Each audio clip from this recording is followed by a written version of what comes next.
كثيرا وأشهد أن لا إله إلا الله وحده لا شريك له وأشهد أن محمدا عبده ورسوله yau talata 11 ga watan al-muharram shekara ta 1444 ta hijirar annabi sallallahu alaihi wasallama wanda ya daidai da tara ga watan august watan takwas kenan ko tara ga watan august shekara ta 2022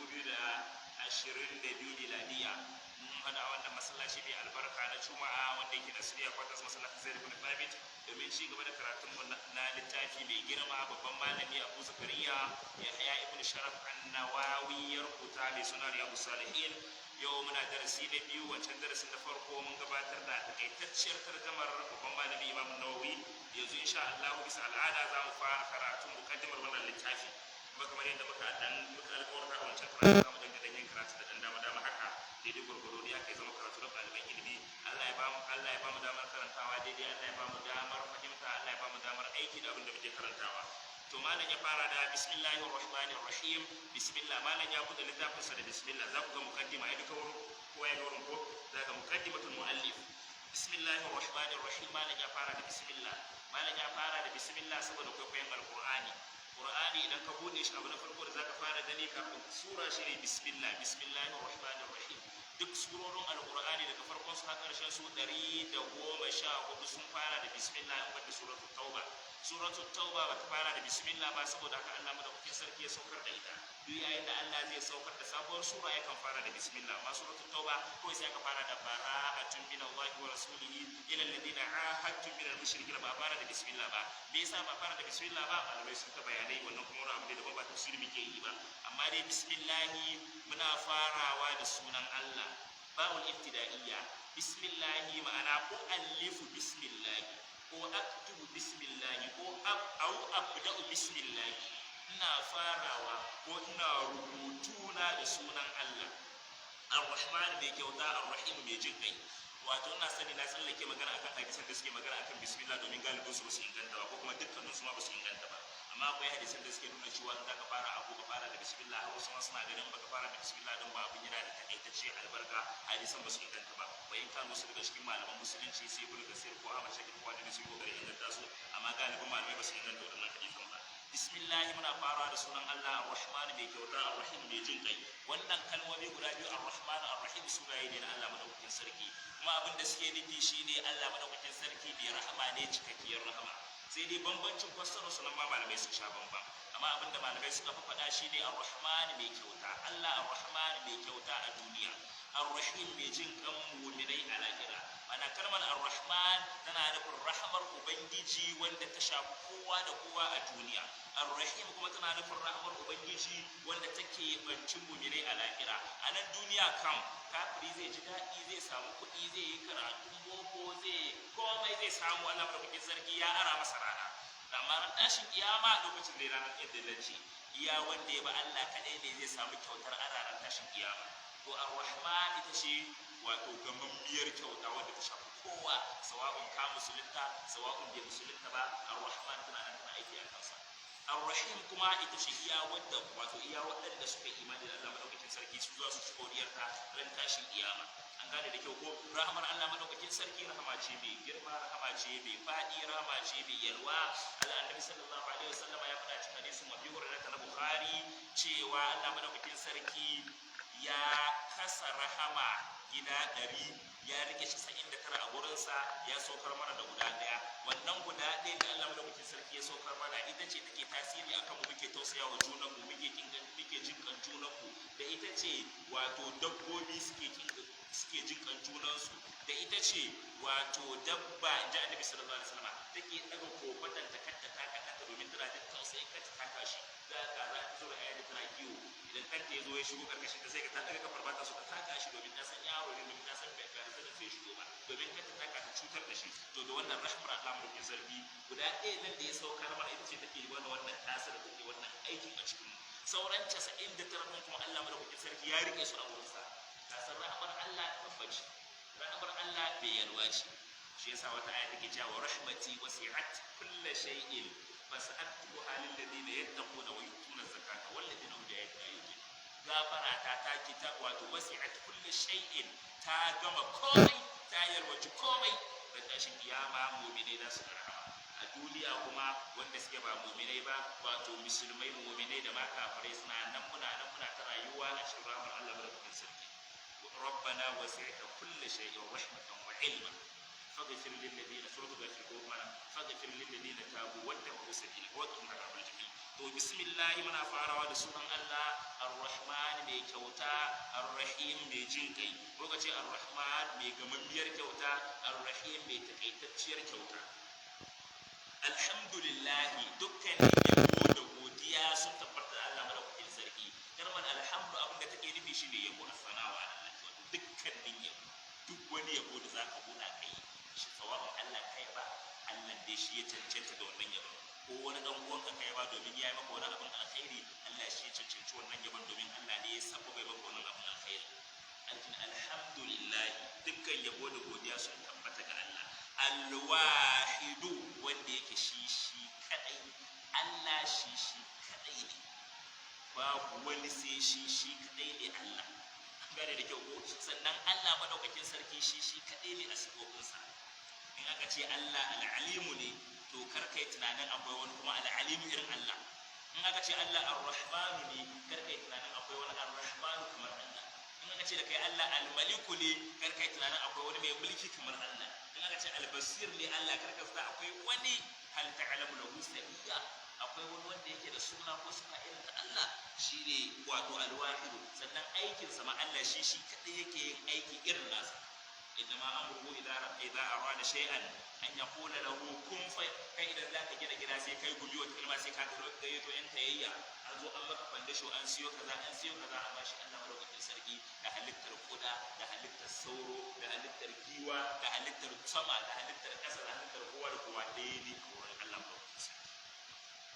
Ba kamar kai bane a ce da wanda zai gida mai hawa daya da wanda zai gida mai hawa biyu, wanda zai gida mai hawa daya ya fi masa sauki akan wanda zai mai hawa biyu. Haka ne mu dan adam, saboda aikin mutum ne. Amma shi Allah madaukakin sarki,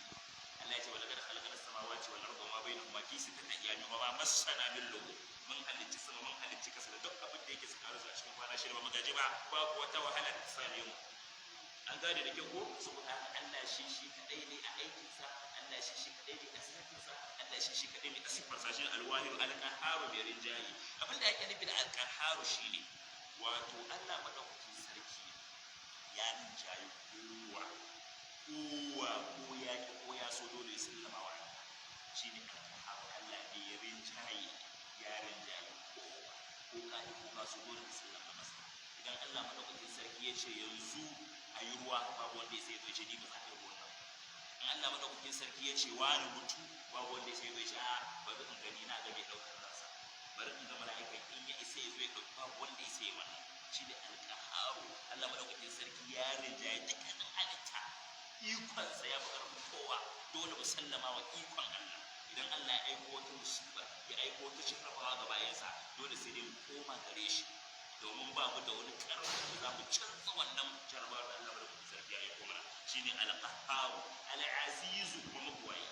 Al-aziz wato Allah yake da izza, yake da wato duk abin da ya so shi yake yi, babu wanda ya sai hana shi. Shine al-aziz wato Allah madaukakin sarki yana da izza, yana da wato iko mai karfi akan halittun da babu wanda ya sai tuhume shi akan yayi kaza. An gane wanda da ke ko shine al-aziz, wato wanda yake wato ba wanda ya sai rinjaye Allah a hukuncin shi. Abinda Allah ya hukunta shi yake tabbata. Al-Ghaffaru ne yawan gafara. Wato abinda ake nufi da Al-Ghaffaru shine mutum ya aikata laifi, ya nemi gafarar Allah madaukakin sarki, sai Allah ya lullube wannan laifin nasa ta yadda ranar tashin kiyama ba za a haka wannan laifin nasa. Allah ba zai tattare ka ce ai a ran duniya rana kaza kai ƙarya, ko rana kaza ka sha giya, ko rana kaza kai kaza. Allah madaukakin sarki ya lullube laifin, ba zai tona maka asiri ba. An gane da kyau ko? shine al-Ghaffaru. Mukawwir, muna karatu da sauri haka saboda ina so in duk ko saboda mu ga muqaddimar ayyuka insha Allah. Mukawwirul layli 'ala an-nahari. Allah madaukakin sarki shine mai shigar da dare a cikin rana. Yanzu da rana ce kwal, haka ne ko ba haka bane? Amma yanzu sai ga dare ya shigo. Babu wanda ya ce a ai mu muka kawo dare, babu wanda ya ce a bari ma wannan daren ko gaskiya muna da sauran sabogi bari mu canza shi mu aje shi a gefe rana ka dawo mu ci gaba da ayyukan mu in so in an jima daren ya zo a'a aiki ne na Allah babu wanda ya saki ne al-qahharul aziz bi yarin jaya in yace ayi dole in yace kaza ya faru dole ya faru in yace rana ta so dole ta so in yace rana kin gama aikin ki yanzu dare ne da so dole ya so an gane da kyau mukawwirul layli ala Allah bada kuma sarki shi yake shigar da dare a cikin Allah shine at-takwir at-takbir shamsu kuwirat idan rana wato aka nannade aka ajiye dare yazo to wannan mukawwirul layli yana shigar da dare shine idan shamsu kowanne wancan yana magana da tashin kiyama ne amma wannan abin da Imam Nawawi wancan idan shamsu kuwirat idan rana aka nade ta aka ajiye ta gama aikin ta wa idan nujumun kadar idan taurari suka ragargazo su ba so sun gama aikin su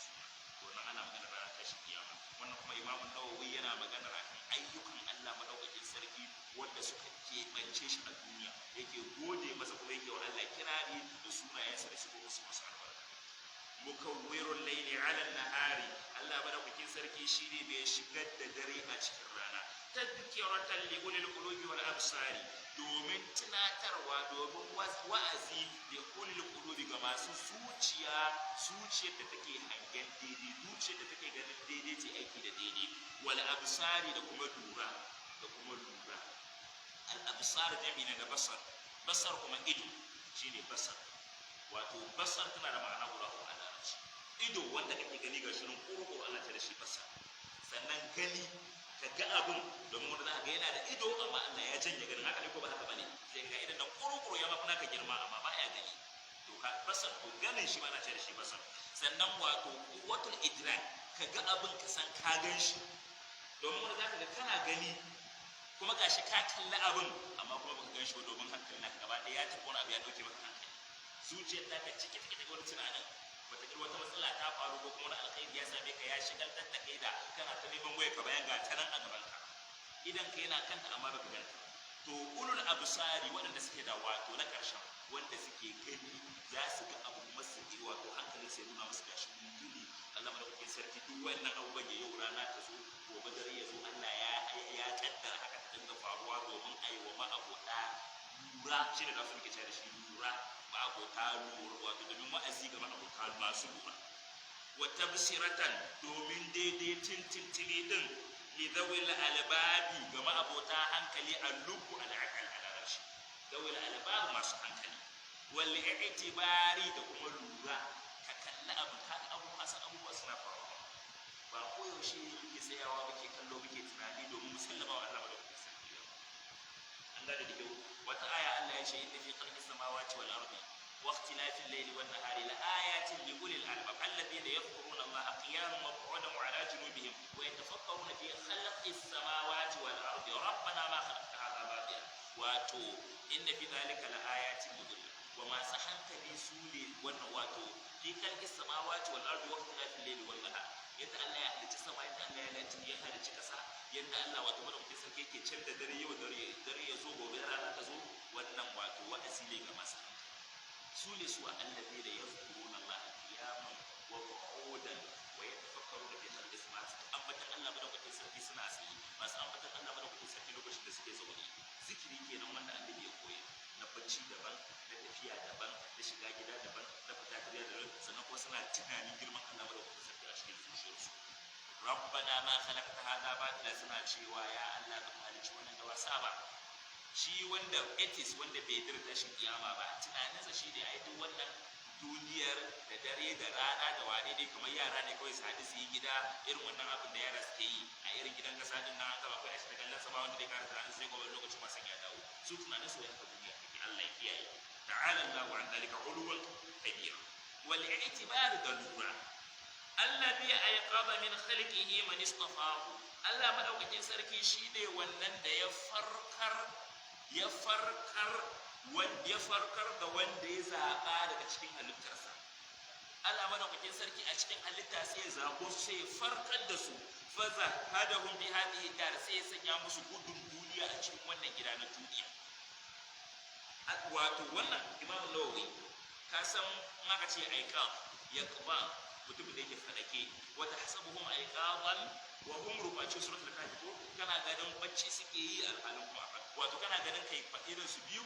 alhalin kuma bacci suke yi wa tahsabuhum ayqadan wa hum ruqatun. To imamun nawawi a nan gurin ya ce Allah madaukakin sarki shine wanda ya farkar da wanda ya zaba daga cikin halittar sai ya sanya musu gudun duniya.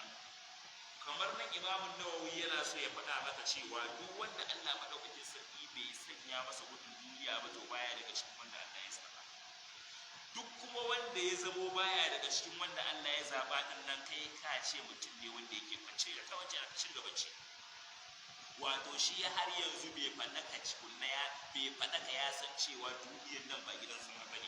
Shi wannan kakan iya kwatanta shi ne kaɗai da wanda yake bacci. Shi yasa imamu nawawi ya amfani da ayqaba kalmar ayqaba kishiyarsa shine anama. Ayqaba ka farfar, anama ka sa shi ya barci. Kun gane da kyau to Allah madaukakin sarki ya farkar da wasu ya bar wasu su ta yin barci. Su ya farkar man istafahu fa zahadahu fi hadhihi dunya man istafahu min khalqihi fa zahadahu fi hadhihi dunya. Allah ya farkar da wanda ya zaba daga cikin halittarsa kuma ya sanya musu zuhud. Da kun gane abin da imam nawawi a cikin wato zaba kalmomin da ya zaba yi amfani da su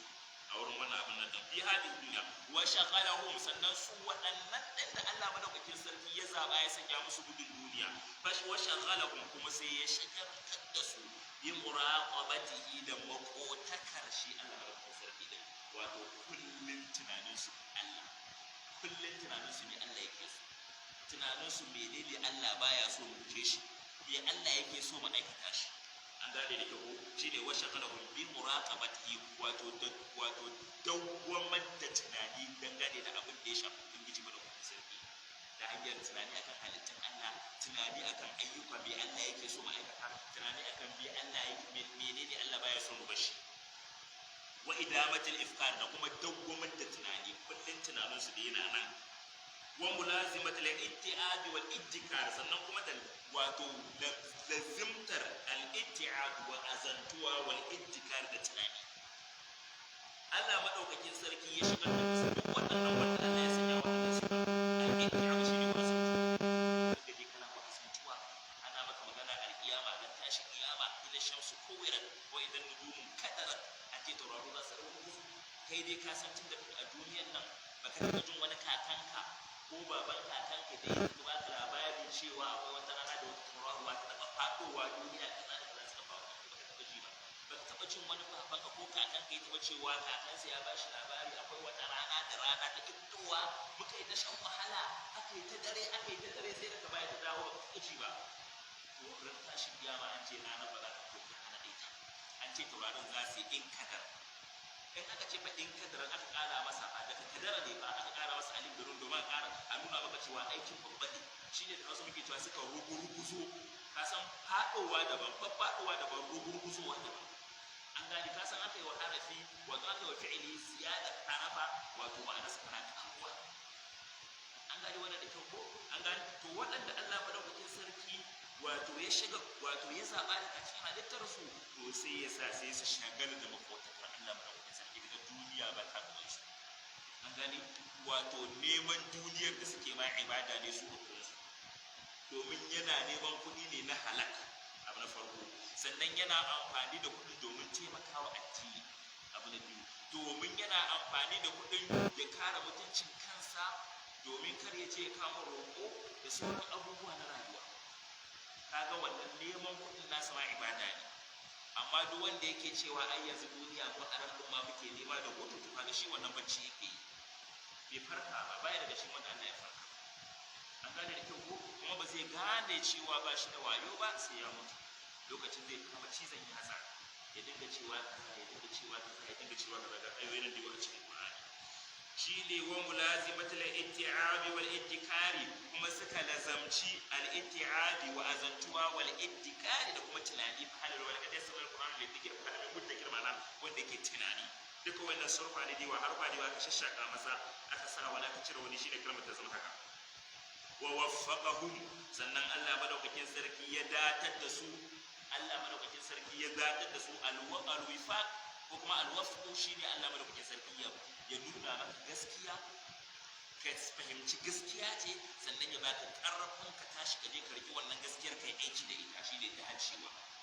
Gane wa ma tawfiq, shi sa annabi ya ce wa ma tawfiqi illa billah. Allah ya faɗa cikin Qur'ani dacewa annabi wani daga cikin annabawa Allah nuhu ne ko sanu ne ba cikin zurfu wa ma tawfiqi ta sura ce su ko wa ma tawfiqi illa billah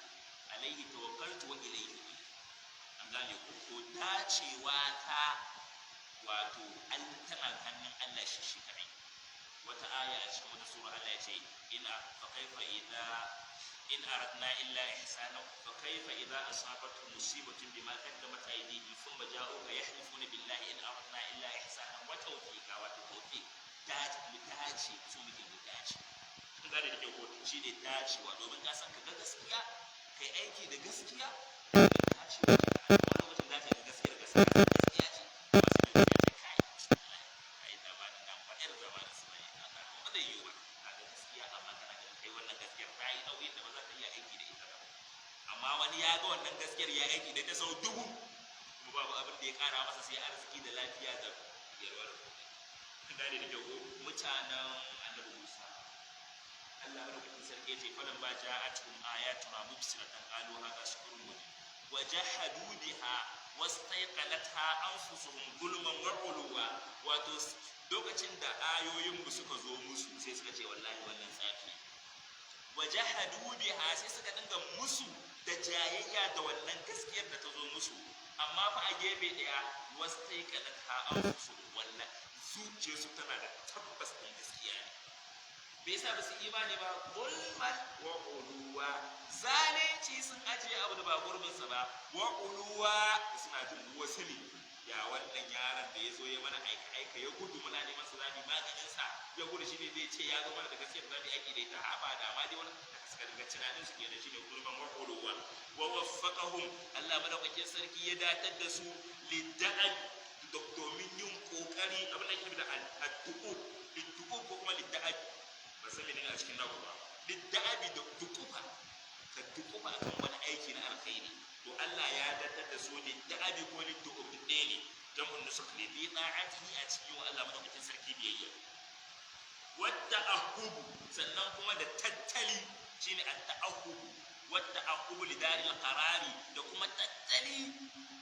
wato lidaril qarari domin gidan tabbata, domin gidan da yake zai gonsu, gidan da ba zai kare ba. Allah madaukakin sarki wanda ya zaba shi yake sanya wannan ayyuka. Darul qarar shine ran wato gidan lafiya,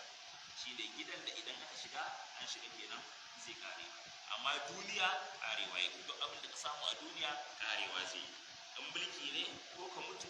ko ka sauka, wanda ya zo ya haddin oba ya ci gaba da mulkin ko shawarar ka ba zai nema. Kai in fact ba ma ya so ya ji an yi maganar da tunaninsa shi ne wata ka zo ka shafe shi a ta ba shi da ci amma ba shi da gwara ba shi da shugaban kasa. Wala ko haka Allah madaukakin sarki ya tsara. To su waɗannan mutanen da Allah ya zaɓa ya farkar da su suka fahimci gaskiya suke aiki da ita, ya sanya musu tattali domin ranar kiyama. Wal hadari sannan kuma ya sanya musu alhadar. Menene alhadar? Shiga taitayi, wato sun shiga taitayin su. Khudu hidrakum, ku shiga taitayin. Mana alhadar wato ya sanya musu alhadar, wato shiga taitayi, ka tsantsan mimma yusqiquhu daga abin da zai fusata Allah madaukakin sarki, daga abin da zai jawo musu fushin Allah madaukakin sarki wanda karshen sa azaba shi. Wa yujibu daral bawar sannan kuma daga karshe Allah ya kiyaye ya wajabta musu gida na halaka, ita ce na ta jahannama. Alam tara ila alladhina baddalu ni'matallahi kufran wa halu qawmahum daral bawar ne aka ayi take baddalu ni'matallahi kufran, sun canza Allah ya musu ni'ima sai suka kafirce wa ni'ima. Wa halu qawmahum daral bawar, suka da karshe suka ja mutanen su suka yaudare su suka sa su suka yi aikin da ya tsunta masu cikin wuta. To menene daral bawar? Sai Allah ya fassara jahannama yaslawnaha wa bi'sal qarar. Wutar jahannama ce za su shiga tir da matabbacin ne kin tir da wato mazauni in ya zama wutar jahannama, Allah ya kiyaye. To mimma yusqiquhu wa yujibu daral qarar, ya wajabta musu gidan da wato wa yujibu daral bawar, ya wajabta musu gida na halaka, gida na wuta shine darul bawar. Wal muhafazati ala zalika wato sannan kuma Allah madaukakin sarki ya datar da su ya yi musu gamdakatar da kiyayewa akan wannan sun gane gaskiya suna aiki da gaskiya sannan kuma sun tsaya tsaye daga babu canji yau haka suke jiya haka suke gobe haka suke akai mutuwa ba ta mutu same su shine al-muhafazatu ala zalika ba yau ka dan taba kidi ka ba karatun da Hausawa ko yau ka dan taba haka gobe kuma jiya dan shoshali a dan mole ji ba a'a ba waɗannan ba su suna da muhafaza suna da kiyayewa ala zalika akan wannan abin da Allah madaukakin sarki ya ratar da su ma'a tagayyur ahwali tare da cancanzawar halaye wato cancanzawar halaye shi ne suna da kuɗi suna nan akan tafarkin Allah madaukakin sarki ba su da kuɗi suna nan akan tafarkin Allah madaukakin sarki ka faranta musu duk abin da za su mu'amalace ka da shi baya samu da kuɗin Allah madaukakin sarki ka faranta musu haka suke ka bakanta musu haka suke suna cikin farin ciki suna nan inda suke suna cikin bakin ciki shine ma taghayyurul ahwali wal aqwali da kuma yanayin rayuwa aqwal shine mataki na rayuwa wato shine al-aqwal an gane da kyau ko al-ahwal wal aqwal to shine wallahi a'lam ahmaduhu na gode masa shi Allah madaukakin sarki wannan duke yaban Allah Imam Nawawi yake yaban Allah daga bakin wanda suka san Allah ahmaduhu na wato yabansa ahmadu shine yabo da ake yi da baki an gane da kyau ko ashkuru shine yabo da ake yi da aiki idan Allah madaukakin sarki ya baka lafiya ka sha gode dan Allah madaukakin sarki ya saka shi sarwa ka ce kai alhamdulillah wannan ba sama cikin Allah ne gode ma dan Allah madaukakin sarki ya baka kudi ka ce kai alhamdulillah gode ma da zai mana wannan gade da kyau ko ashkur ko shine Allah madaukakin sarki ya baka lafiya sai kai sallah kai azumi kai ibada kai sallar nafila kai kaza kana gode wannan ni'imomin da Allah madaukakin sarki ya baka kina ashkur shine Allah ya ce i'malu ala dawud shukra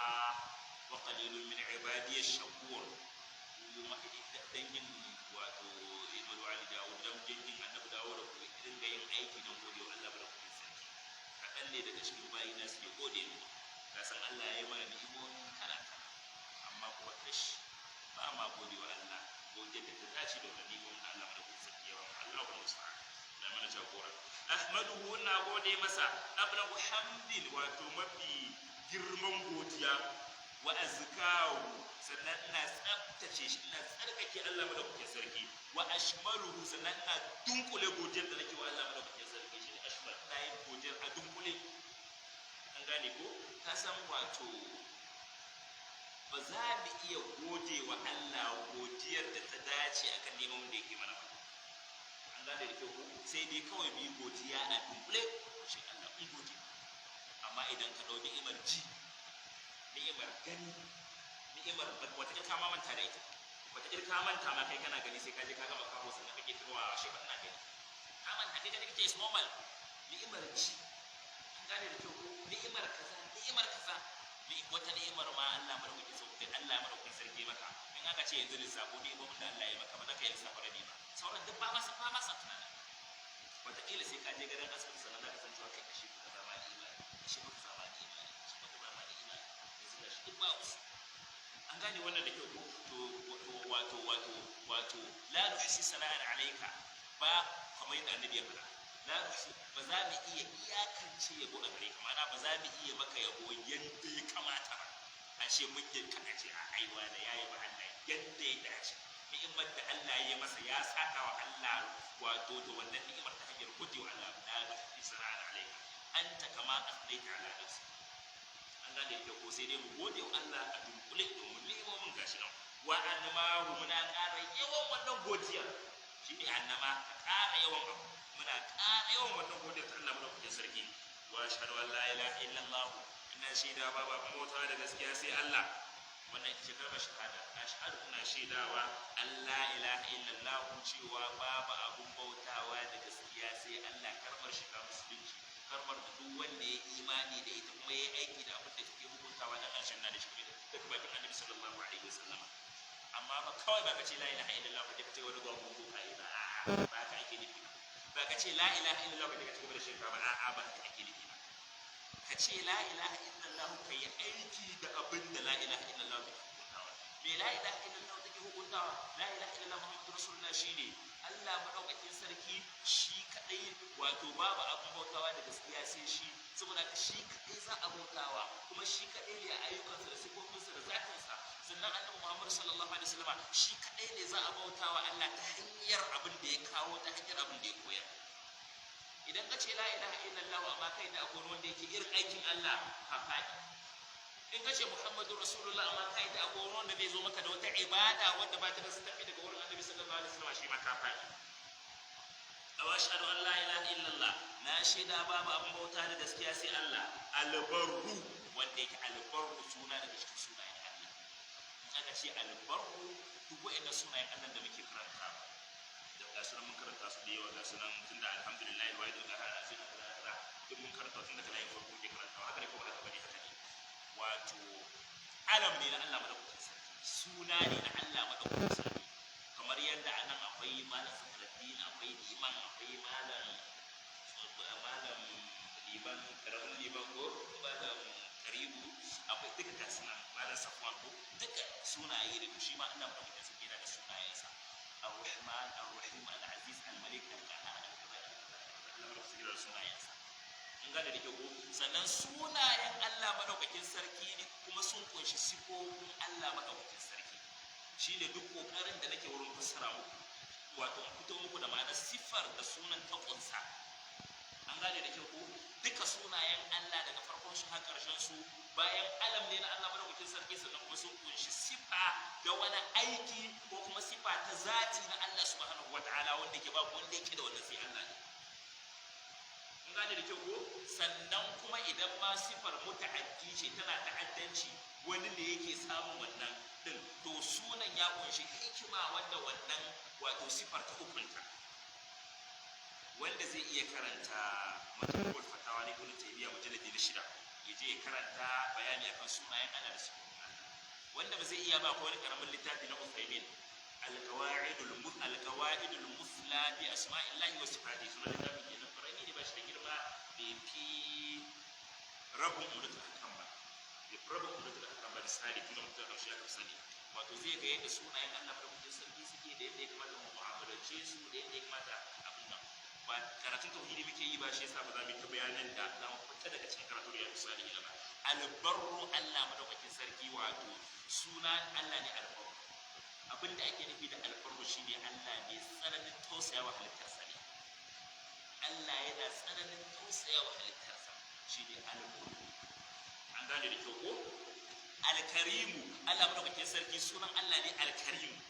sannan sunan ya kunshi karamci ma'ana Allah alkarimu ne a suna sannan Allah madaukakin sarki yana da karamci abin da ake nufi yana da karamci shi ne Allah madaukakin sarki duka siffofinsa daga farkonsu ba su da ƙarshe in ma wato gaba ɗayansu cikakku ne babu wanda take da tawaya ko alama shi ne alkari cikakkiya wadda ta kai tsaiko babu tawaya a cikin ko alama ko kuma ka ce abin da ake nufi da alkarimu shine Allah madaukakin sarki wato mai kyauta ne ba tare da ka roƙe shi ba sannan in yi maka kyauta kuma ya ƙare maka kyauta da kana zaune ba ka ji sai Allah ya baka ji ya baka gobe ya baka kake tafiya ya sa ka shiga makaranta ya sa ka shiga jarabawa ya sa ka samu aiki wato ya baka mota ya baka mashin ya baka gida ya baka mata ya baka ƴaƴa ya Allah ya taimaka shine alkari mai kyauta da ƙari ba tare da karo ya cika ce Allah ba ni fara shine alkari karamci da Allah madaukakin sarki kun gane ko ar-raufu sannan Allah madaukakin sarki mai tsananin jinkai ne shine rauf mai tsananin jinkai ar-rahim mai rahma mai tsananin rahama wato rahamar Allah madaukakin wato abin da yasa nake wannan bayani sif nake ta ƙara ƙarfafawa saboda magana shi ta tauhidi kuma duk siffar da kaji an ce Allah yana da ita to in ma ka cewa ne yana da wannan siffar da ta Allah da tasa suna kadai sun hada amma babu gani kuna gani dai rahama yanzu muna ar-rahim na ce da ku Allah madaukakin sarki hadisin Abi Hurairah Bukhari ya rawaito hadisin ya ce rahama guda ya Allah ya kasa ta gida 100 ya so kuma da ya rike 99 ka hada 199 ko gani in aka ba wannan 1000 aka baka 99 ai ko ya zama yaron ka ne bai ma kai yaron ka ba, mai 1,000,099 ko mai miliyan 1 da mai miliyan 99. An gane da kyau ko? Wato yalwar rahamar Allah madaukakin sarki. Wata rana a yaƙi an zo an ta'aji su musulmai sahabbai sun je su yaƙi, an kamo bayi daga cikin kafirai wanda suke wa Allah tawaye, an kamo su za a bautar da su, sai a ga wata mata ta shiga cikin, wato tana ɗaya daga cikin wanda aka kamo, amma ita wato hankalinta ya tashi, ta zo cikin ribatattun yaƙi tana ta dubawa ta duba nan ta duba nan ta duba nan. Ita wato ana ganin ke da kike cin bauta mai zaki nema kuma kin zama baiwa kai da kike sanar da shi kenan, amma ita hankalinta baya kan wannan sanar da din na kasancewar ta zama baiwa, hankalinta yana kan tana da wani abu ne a cikin sa, wato a cikin wanda aka ribato a cikin wannan yaƙi. Ta duba ta duba ta duba ta tsaya ga ta ɗauko wani ɗan jinjiri, ta ga abin da suke nema kenan, ta ɗauko shi ta ja gefe ta ɗauko nono ta sa masa baki yana ta so ɗaya ta so ka. Annabi sallallahu alaihi wasallam ya ce lallahu arhamu bi ibadihi min hadihi biha. Annabi ya ce Allah madaukakin sarki wallahi ya fi tausayin bayansa fiye da yadda wannan matar take jin tausayin wannan yara. Kaga rahamar Allah rahama ce, shi yasa Allah ya ce rabbana wasi'ta kulli shay'in rahmatan wa ilma. Ya Allah ka yalwaci komai a rahama, ka yalwaci komai a sani, babu abin da Allah bai sani ba. Shine ar-rahimu, mai tsananin rahama, mai tsananin tausayawa. Wa na shaida annabi Muhammadan hakika annabi Muhammad abduhu wa rasuluhu, bawan Allah ne kuma manzon Allah ne. Wato annabi sallallahu alaihi wasallam bawan Allah ne, kuma sunan bawan Allah shine sunan da annabi sallallahu alaihi wasallam ya fi so. Ce da shi bawan Allah ne, domin yanzu ko mutum ko bawan sarki kace shi sai ga yana takama ta ai bawan sarki ne, sai ga wani tako daidai yake so da an gina shi da sarki, to ina ga Allah madaukakin sarki. An gane da kyau ko? To annabi bawan Allah ne, shi yasa Allah ya kira sa da wannan sunan a cikin Alqur'ani. A cikin suratul Isra'i Allah ya fara subhanahu alladhi asra bi 'abdihi. A cikin suratul Kafi alhamdulillahi alladhi anzala ala 'abdihi. A cikin suratul Furqan tabaraka alladhi nazzala al-furqana ala 'abdi. Bawansa wato bawa ne wanda Allah ya keɓance, wato bai ɗauke ka ba sai ya ɗauke shi, keɓanta shi ne bawan Allah. An gane da kyau ko? Wa rasuluhu kuma manzansa ne. In aka ce manzo shi ne wanda Allah madaukakin sarki ya aiko shi da sabuwar shari'a domin ya zo ya yi wa'azi, ya kira mutane akan wannan shari'a. In aka ce annabi shi ne wanda Allah madaukakin sarki ya aiko shi domin ya jaddada shari'ar wani annabi da ya zo daga baya. Annabi Musa ya zo sai wato ya bashi, Allah ya bashi at-taura a matsayin sa na manzo rasul. Bayan annabi Musa sai Allah ya dinga tashi wasu annabawa da suka dinga jaddada aiki da at-taura. To waɗannan annabawa ne ba manzanni ba, nabiyuna ne ba musulmi. Inna anzalna at-taurata fiha hudan wa nur yahkumu biha an-nabiyyuna alladhina aslamu lil ladina hadu war rabbaniyuna wal ahbab bima tuhfizu min kitabillahi wa kanu alayhi shuhada. Wato mun aiko at-taura bayan annabi Musa ya gama jaddada, wato ya gama wa'azi, ya gama kiran mutane akan a zo a kai aiki da abin da at-taura ta kunsa, ya tafi ya gama rayuwarsa, sai kuma Allah ya ko wasu annabawa bayansa yahkumu biha an-nabiyyuna alladhina aslamu. Haka kenan ba annabi ɗaya da ya aiki da at-taura ba, amma annabi ɗaya aka sauka annabi Musa. Bayan sauran annabawa su wasu da daga jaddada aiki da abin da yake cikin wannan ta'arifin shi ne ta'arifin da ya fi dacewa. Amma wasu suna cewa kamar yadda aka fi sani da farko, manzo shi ne wanda aka yi wahayi aka ba shi dama ya isar da wahayi, annabi shi ne wanda aka yi wahayi sannan ba a ce da shi ya isar da wannan wahayin ba. Wannan ba na ganin abu ne wanda yake daidai. Wallahu a'lam. Allah ya fara Allah ya dace da mu. Wa habibuhu, masoyin Allah ne annabi sallallahu alaihi wasallama, bawan Allah ne na daya, rasuluhu manzansa ne, habibuhu masoyinsa ne, wa khaliluhu badadinsa ne. Habib da khalil din masoyi suke ne. An gane da kyau ko? Malamai suna sabani wanne ne ya fi ta gari soyayya, wanne ne ya fi tsananin soyayya, habib ko khalil. Abin da kuma da khalil ya fi. An gane wa takhadallahu ibrahima khalila, inna allaha takhadali khalila kama takhada ibrahima khalila. Saboda haka khalil ya fi habib tsananin soyayya. Abin da ake yi da khalil, wato wanda gaba ɗaya zuciyarka ta cika da sansa, ta yadda babu wata kofa a cikin zuciyarka face cike take da sansa, shine al-khalil. Al-hadi ila siratal mustaqim. Sannan annabi sallallahu alaihi wasallama yana shiryarwa zuwa tafarki madaidaici, wato hidayatul irshad. Annabi yana ya hadima al-hadi mana wanda yake nuni akan a zo a tafarki madaidaici. Domin shiriya kala biyu ce, akwai shiriya ta a nuna maka, akwai shiriya ta kuma a sa ta karfi a baka dama kai aiki da abin.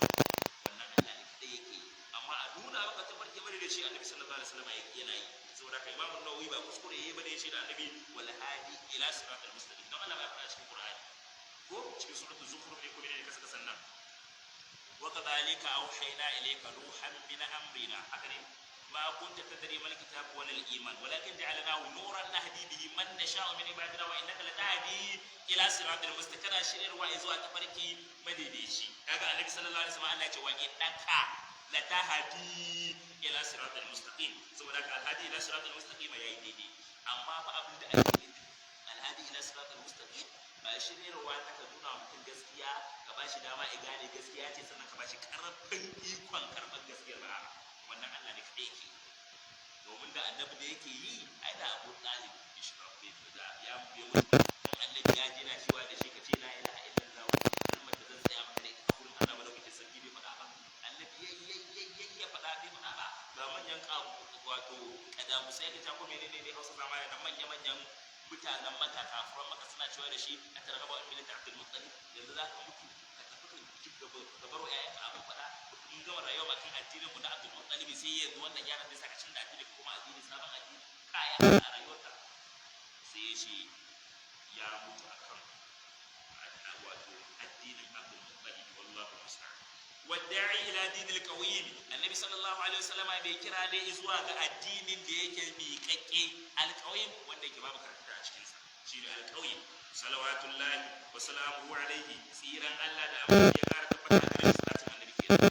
shine Allahumma salli ala Muhammadin wa sallim salatin annabi sallallahu alaihi wasallama salatin annabi domin akwai as-sala bai sadu akwai as-salam bai sinu shine abin da salatin annabi sallallahu alaihi wasallam ya kunsa amma salatin da ya fadar da shi ne salatin Ibrahim kamar yadda Ibrahimi kamar yadda annabi sallallahu alaihi wasallam ya koyar da su kamar amma wannan din sallallahu alaihi wasallama ya tabbata lokacin annabi sallallahu alaihi wasallam sahabbai suna yi domin salat Ibrahim yana da dan tsayi ana yawan ambata sunan annabi sallallahu alaihi wasallam ba duk kace annabi sallallahu alaihi wasallam ko sai kace Allah sai kayi wannan dogon salati ko sai ka dinga bi da sallallahu alaihi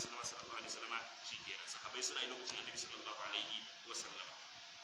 to tsiran Allah abin da ake nufi da tsiran Allah shine rahmar Allah wa salamu alaihi tabbata gare shi wa ala sa'iril anbiya sakar kuma tabbata da sauran annabawa ya halatta kai yo sauran annabawa salati kana ya ce annabi Ibrahim sallallahu alaihi wasallam gane ko annabi Musa sallallahu alaihi ko kuma alaihi salatu wassalam sallallahu alaihi wasallam da alaihi salatu wassalam duk ne an gane da ko wa ali kullin da alayen dukkaninsu wato alayen annabi Muhammadu alayen annabi Ibrahim alayen dukkaninsu alayen su waɗanda suka imani da su su wane ne alayen su da suka imani da su alayen annabi sallallahu alaihi wasallam akwai sabani akan su wane ne alayen annabi sallallahu alaihi wasallam magana ta kusa shine banu hashim shi hashim shine wanda ya haifi kakan annabi sallallahu alaihi wasallam to duka wanda suke da suka jori da annabi sallallahu alaihi wasallam ta hanyar baban kakan annabi sallallahu alaihi wasallam hashim kenan to sunansa in dai ya musulunta to suna da cikin alayen annabi sallallahu alaihi wasallam su kuma sauran annabawa alayen su ne matan su da ƴaƴan su da suka imani da su su ne alayen su in annabi sallallahu alaihi wasallam yana da matar da bata imani da shi ba kamar yadda Allah ya ambata mana annabi Nuhu haka ne kamar yadda Allah ya ambata mana annabi Nuhu wa daraballahu mathalan lil ladina kafaru imra'ata Nuh wa imra'ata Lut kanata tahta 'abdayn min 'ibadina salihin kanatahuma falam yughni 'anhuma min Allah shay'an wa qila adkhula nar ma'a suka shiga wuta Allah ya ce ku shiga wuta ba ruwan Allah ciwa ko da hikmar da ciwa Allah kuma malaman ba sa so ka faɗi wannan kalmar amma Allah baya kulawa ko mijinki annabi ne ko ba annabi bane ka kuma matar Fir'auna ta baka shiga aljanna wa daraballahu mathalan lil ladina amanu imra'at fir'auna idh qalat rabbi li 'indaka baytan fil janna haka ne wala jini min fir'auna wa 'amalihi wala jini min al-qawm saboda haka idan mijinki kafiri ko wato ba kafiri ba yanzu musulman ba ta kafiri ba amma idan mijinki dan caca ne idan mijinki dan giya ne idan mijinki tantagaryen makaryaci ne idan mijin inda musulmi ne to kake tashi hankalin ki ce zaki ci auren kina da damar da zaki bautar Allah a karkashin shiga aljanna kamar yadda matar Fir'auna ta shiga aljanna Allahu akbar haka zalika idan mijinki liman ne idan mijinki malami ne idan mijinki kaza ne karki rodo ki ce aljanna ko sai dai kuma ku sai dai ba ku ba wani a kin yaudar kanki Annabi sallallahu alaihi wasallama ya ce banu hashim wani Fadima ya manzan Allah roki abin da kike so la uqri anki min Allah shay'a zan yi wadatar da ke da komai da gurin Allah ba in kina da bukata a yanzu a duniya roki an baki Allahu musta'an wa ali kul wasa'il salihin da sauran ingantattun bayi amma ba'du wai bane duk karatun da sauri nake tunani na wai mun na ba da karatun nan ba Aisha ba da kana mun lokaci ko ba a lokaci da kana mun lokaci da kuma sai kana inda muna gaba ko sai amma ba'du bayan haka domin wannan iya abin da muka karanta shine su godiya da Imam Nawawi ya bude da godewa Allah da wasalatin to iya abin da muka karanta ke faqad qala Allah ta'ala Allah madaukakin sarki ya ce wa ma khalaqatul jinna wal insa illa li dan daga dajjan karatu zamu dinga yin rike wasu bayanan da suke ba dole ba wa ma khalaqatul jinna wal insa illa liya'budun ban halicci mutun da aljan ba sai domin su kadaiti wa sai domin su kadaita da a cikin bauta shine fasara illa liya'budun ban halicci mutum ba ban halicci aljan ba sai dai su kadaita ni a wurin bauta Allah madaukakin sarki wato ya kallafa wa mutum ya kallafa wa aljan bauta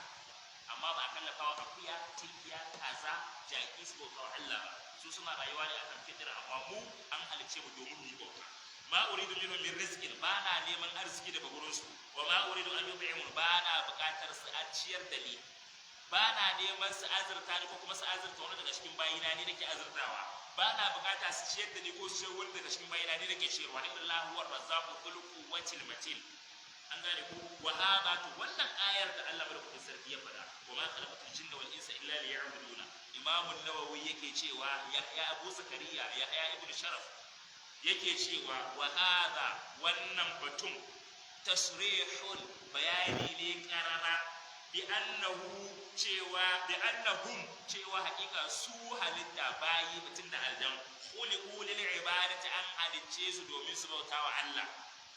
to fa haqqa alaihim to ya ko zamo wajibi akan su wajibi ne akan mu mutane da kuma aljanu al-i'tina'u bima khuliqu lahu kula mun mayar da hankali akan abin da aka halice mu saboda shi wal i'rabu an hudubi dunya sannan kuma mu kauda kai da game da rabe-raben duniya game da targacen duniya game da tarikishin duniya bizahadati ta hanyar gurin duniya fa innaha dan hakika ita duniya daru nafadin gida ne wanda zai kare sabanin lahira da Allah ce inna hadha la rizquna ma lahu min nafad arzikin mu babu karewa aka shiga aljanna aka shiga da su aljanna Allah yake lissafowa akwai kaza inna hadha la rizquna ma lahu min nafad arzikin mu dai da ba zai kare ba ba irin arzikin duniya bane da ka tara kudin ma kana kashewa da kadan a tunanin ka shine kuma ka zo kai suke abin nan kuma sai a samu matsala daru nafad la mahallu ikhtilajin ba guri ne na dawwama ba duniya inda muka zo tunda annabawan farko ba su dawwama ba to kai ma zama kowa ya sani shi yasa ma a ka'idojin imani ba ce kai imani da mutuwa ba ko akwai a cikin ka'idojin imani akwai imani da mutuwa ba zaradin babu ita ba ma sai kai imani da ita ba za ka so wa markabu uburin wato abun hawa ne na ketarewa la manzila uburin ba wuri ne na sharholiya ba wuri ne na jin daɗi da sakewa da sharholiya ba duniya abun hawa ne kamar wato duniya shine kamar ka hau mota daga nan a tafi Kaduna ka hau mota amfanin mota na shine ta dauke ka da kai Kaduna haka duniya amfanin duniya ita ce ta dauke ka da kai ta lafiya wurin abun hawa ne da ƙetare da kai inda za ka je wanda ana rayuwa take an gane da ke kula manzila shubur ba wuri ne na sharholiya ai baki a saba wa Allah yadda ake so duniya ba haka take ba idan kuma ka dau duniya haka take za ka ci zai yasa gane da ke ko Allah ya ce wa yawma ya'addu zalimu ala yadayhi yaqulu ya laitani takhadhtu ma'a ar-rasul sabila yana cewa wayyo Allah ina mana ba hanya ya wailata laitani lam attakhidh fulanan khalila ma ban rage wani ya zama abokina ba shi ne mai jana kula shi ne mai jana wurin shanki shi ne mai jana wurin ma shi ne na ma ban da ina ma a duniya ban ma san shi ba laqad adallani 'ala dhikri ba'da idh ja'ani ya batar da ni akan ba hanyar gaskiya bayan an mun wa'azi na ji wa kana shaytanu lil insani khazula da ba shi ne kaga sai yau batarwa daga wato kadan adam khazul ana mai wazani fa'ul sai tuluba mai yawan batarwa da ma aikin sa kenan alƙawari kuma da kansa a gaban Allah ya ce wallahi sai na halaka da su tasha sai yan kadan zan rage maka la wa mashra'un fisami mahada ce ta rabuwa. Mashra a larabci shine gurin da ake haduwa a sharuwa dabbobi. Misali ka san fulani wanda suke yawo suke kiwo, akwai rabi ko tafi wanda za a haɗu ba a je a misali kamar za a kiwo da safe kamar 12 rana misali ko a zaban ban kiwo ban sani ban na kafa da misali ne 12 na rana ko karfe 2 ko karfe 3 rana ba da akwai dabbobi lokacin an fahimci dabbobi suna bukatar ruwa za a je a sassa sharuwa. To shine mashra. Ko ita duniya mashra mahada ce ta infisami wanda ta karshe za a ba guri ne wanda za a hada zauna kuma a dawwama ba. Lamu ina da wani ba guri ne mazauna ta dawwama ba kamar yadda duk wannan Imam Nawawi yana wa'azantar da mu da abin da mun sani, walakin ne kawai muna shakara. Wali hada to saboda wannan kana la ayqadu min ahliha, wato fadakakku daga cikin ma'abota duniya suka kasance humul rubadu su ne masu yawan bautar Allah. An gane da saboda haka ne saboda wannan siffar da duniya take da shi, wato fadakakku suka ga suka ke ganin su sirri